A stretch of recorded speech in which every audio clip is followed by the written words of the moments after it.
Coresight Research, we're very focused on primary research and understanding kind of the white space, and also thinking about not only where we are today, but really trying to understand the future so that today we can help retailers better understand where to invest and where there's noise. And potentially some of these things have a longer tail, but kind of getting started.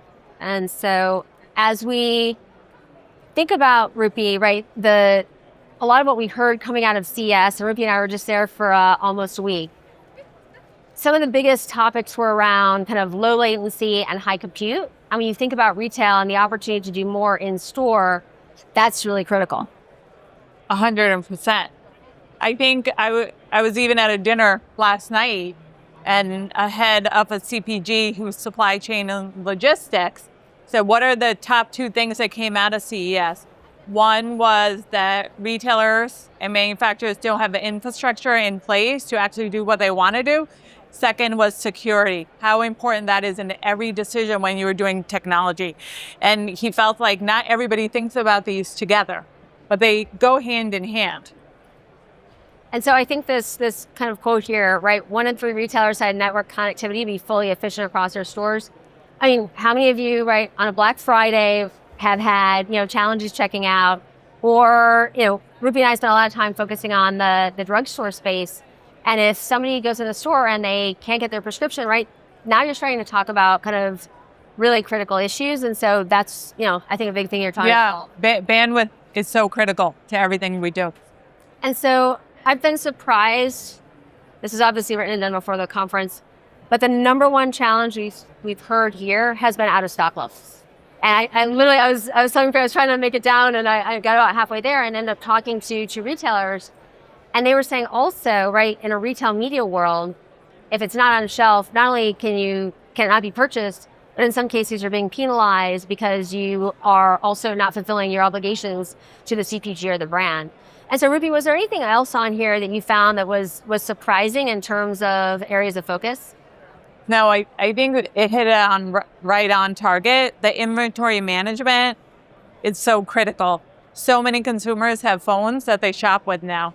I say, how many of you have shopped with your phone today? Ordered Starbucks, ordered an Uber, shopping for your ride, everybody. So I think if you think about that, the connectivity and how it plays to inventory management is important too, because if I'm in a store and they don't have my color, I'm looking first online. If they have my color, I'm placing that order, or I'm going to the competition. So I think inventory management with technology now, understanding where my inventory is and enabling that with each of the associates in the store. So if they have a connected device that they are working with, they can easily look up the inventory, see if it's in the back room or the sister store has it, and place an order for the customer immediately. Yeah, and the other topic I've heard a lot about today, and I think it's on the horizon, is dynamic pricing. So right, this true idea of personalization.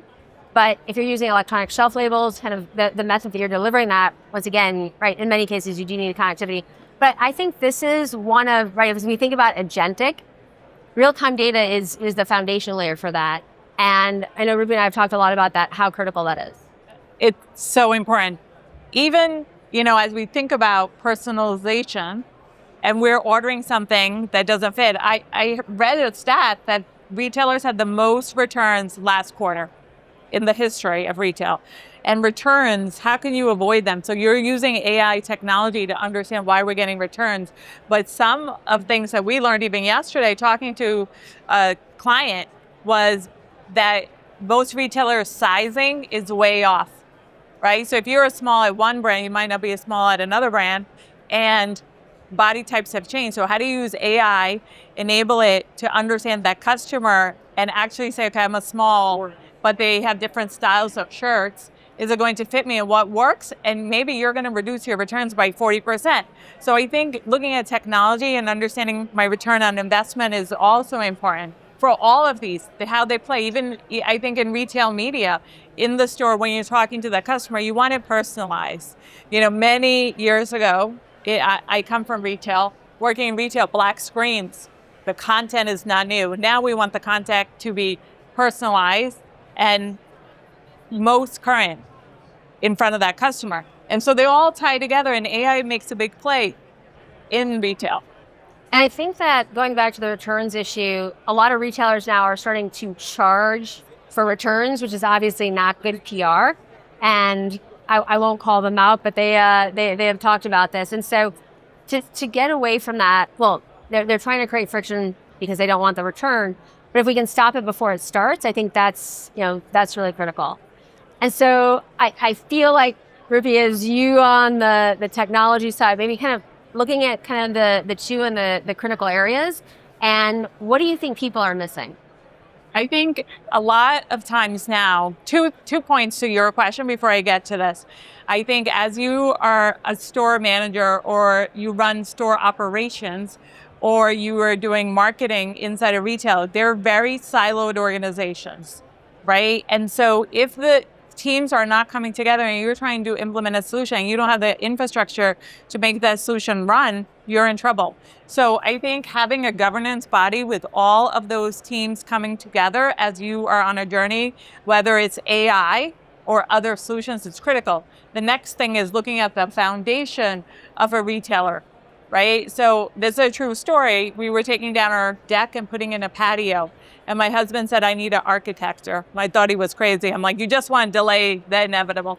So we did hire an architect and he told us what was wrong or if it was good. Thank God it was fine. So I got my patio. But the whole purpose was to see cracks in the foundation. So many retailers are trying to understand the AI is not going to have the bandwidth or the speed to actually do what I want. And so with T-Mobile's network, we are the only ones with the 5G national standalone network. So what that means is we can understand your use case and even do a slice for that use case. So I always joke with my clients that in retail, the king is the connectivity and the infrastructure, and the queen is POS. Because if you can't ring your register, whether it's on a mobile device or at the register that's stationary, we lose. So what if T-Mobile had a transact slice? That means like if you think of a highway, it's the highway lane that only if you have 3 people can run. It's your bandwidth. So now me as a customer, and Deborah, you and I have talked like how frustrating it is not to transact when I'm standing there. Our customers leave baskets when they can't transact. So I think with T-Mobile, understanding your use case and that we have this special network that can give you slicing is a big differentiator. And I think on the slicing side, when you start to think about developing a one-to-one relationship with your customer, right, and going back to this kind of like information superhighway, that's a huge opportunity. And we're not really seeing that being discussed anywhere just yet outside of some of our side conversations.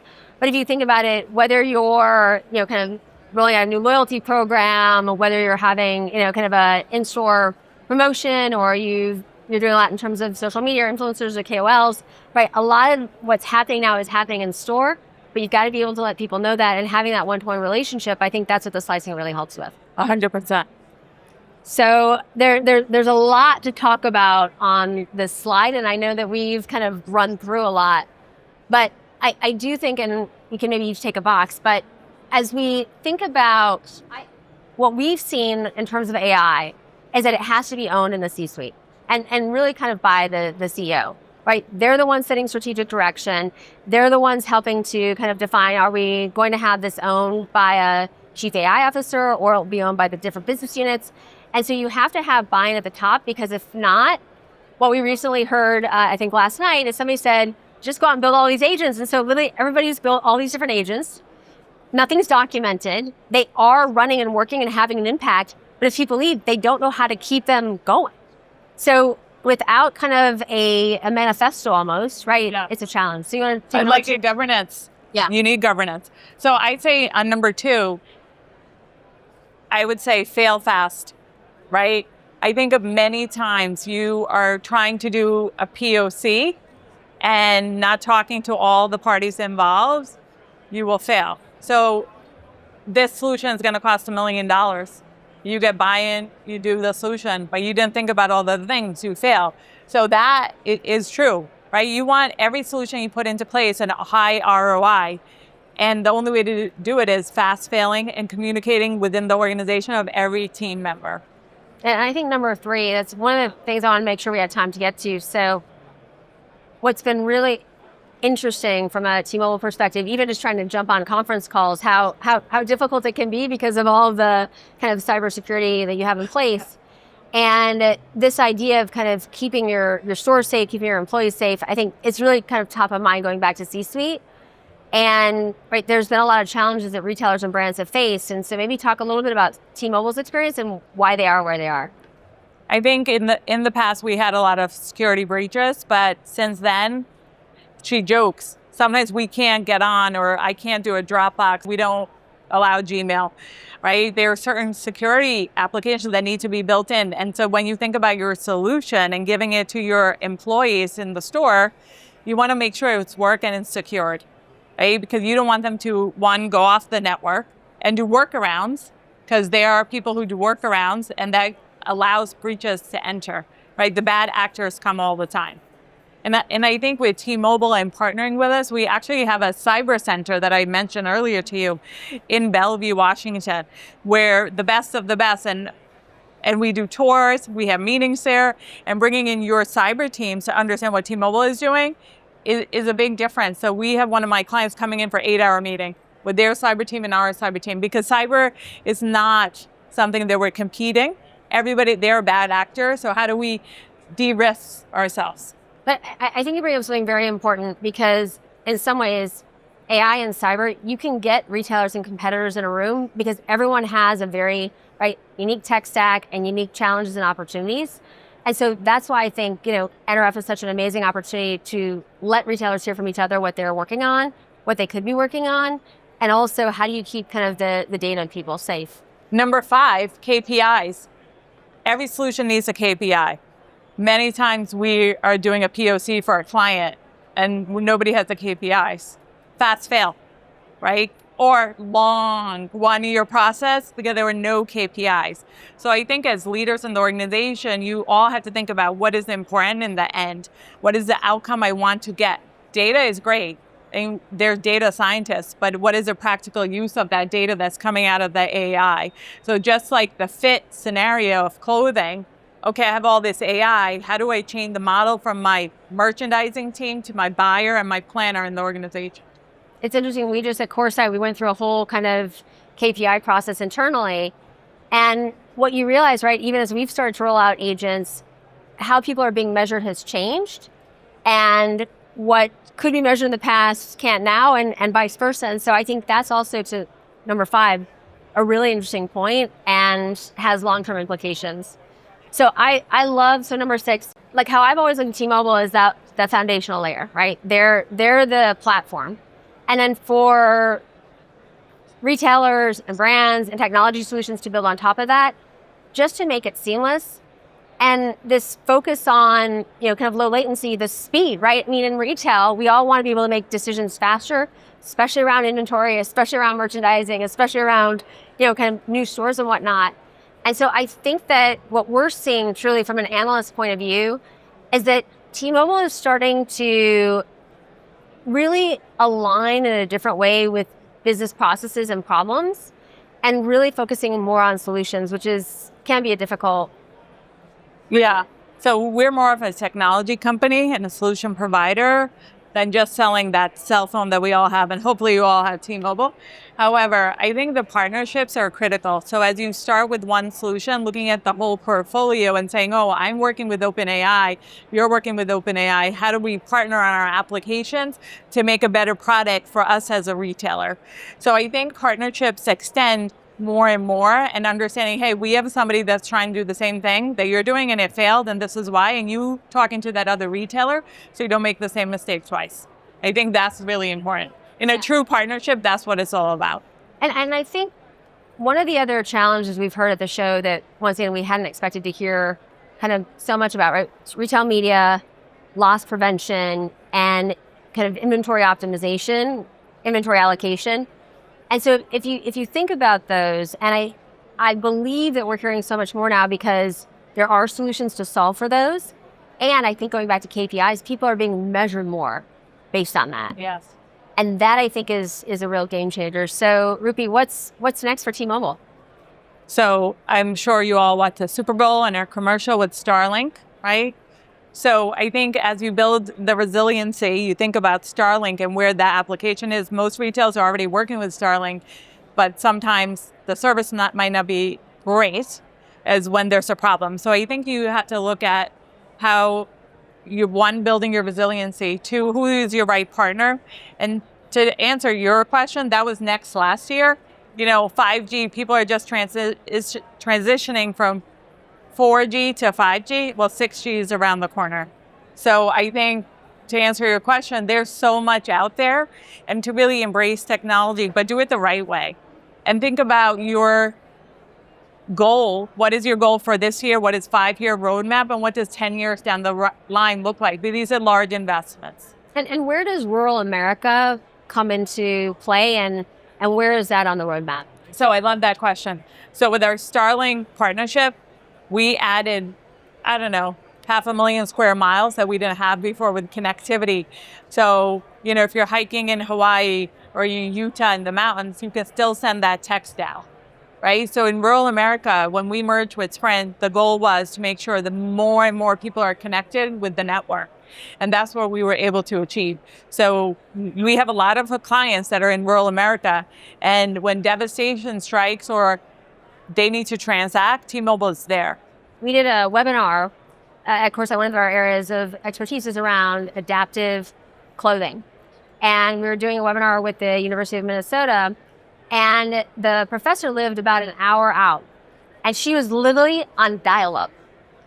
And so I said to her, it was one of those things, when you hear it, and she's like, and everybody around me, and she's like, and then they come and they accidentally cut the cables. And she's like, and we have absolutely no connectivity. And she said it can take weeks for it to come back. So that's a real example, right? Just from a few months ago. And so you start to think about it, I think the number is like 40%. Yeah. Right. Of Americans live in what's defined as rural America. So you start to think about whether it's from an emergency situation or just connectivity to others, it's significant. Yeah, it's huge. And I think from the emergency standpoint, when Helene hit the Carolinas and Florida, T-Mobile was there, and that's when our Starlink partnership just started, and we opened it up to everybody. I think there was like 200,000 or 300,000 text messages from family to family that we're okay. So if you think about it, it's so important to always be connected, and that's what we think about innovation for the future and for the communities we serve. And how do things change, right? If you have a mall operator versus if you're off mall, like inline strip. I've thought about that quite a bit, right? Because if you go to malls, right, sometimes you're on the mall Wi-Fi and sometimes you're on the individual retailer, but that can be kind of a sticking point sometimes. And then how does that change in a strip mall, and what are the differences and why? So that's a great question. I will answer that one as best as possible. So I think the store Wi-Fi one for you as an individual, I think we're all like free Wi-Fi, let's jump on because my network isn't connecting, but there's security risks there. And then if you go to retailer, it's the same situation. I think Wi-Fi, many retailers are using it, but they're rethinking Wi-Fi because they have influencers coming into their store who want to transact differently and actually showcase on TikTok that outfit, because we know commerce has changed and selling something socially is so different now. So many retailers, I've seen a shift, Deborah, to one more secure network for their customer, and to how do they get out of the Wi-Fi business?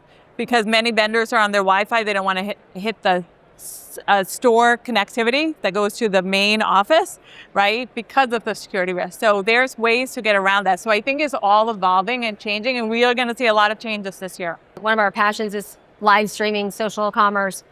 Where do you think we are on that continuum? So as we start to think about bandwidth in stores, are we in the first inning? Where are we? And what does that mean in terms of edge compute?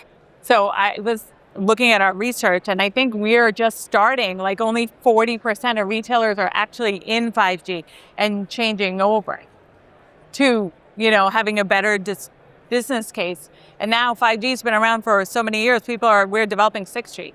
So I think that's evolving pretty rapidly. You heard it here first, folks. Thanks so much, Roopi. We appreciate it. Thank you.